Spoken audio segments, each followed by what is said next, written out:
Quand on parle de perte de poids, on regarde le plus souvent son poids au niveau d'une balance, mais ce n'est pas vraiment le poids le problème. Le problème est le gras viscéral.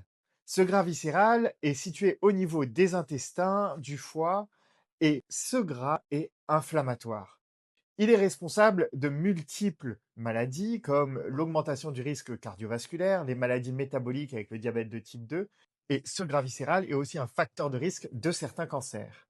Une grande étude située ici a montré que c'est le tour de taille qui prédit le mieux le risque pour la santé et non pas l'indice de masse corporelle.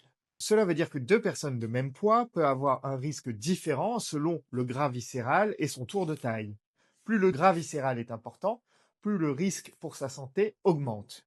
Vous l'avez compris, l'objectif n'est pas de perdre des kilos, mais de perdre son gras viscéral. Je vais vous citer le top 5 validé scientifiquement qui permet de perdre ce gras viscéral.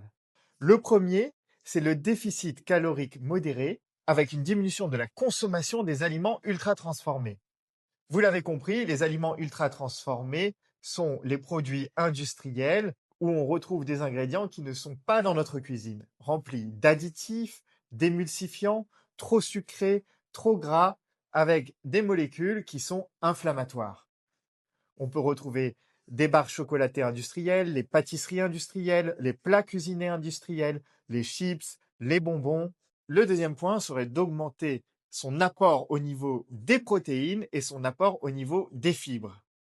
Il est recommandé de consommer au minimum 1 gramme de protéines par kilo par jour. Et si l'on est sportif, d'augmenter ça à 1,2 à 1,8 grammes par kilo par jour. Et le deuxième point, c'est de consommer plus de fibres, jusqu'à 25 à 30 grammes de fibres. Alors, où trouve-t-on ces fibres? On peut trouver les fibres au niveau des légumineuses, les pois chiches, les lentilles.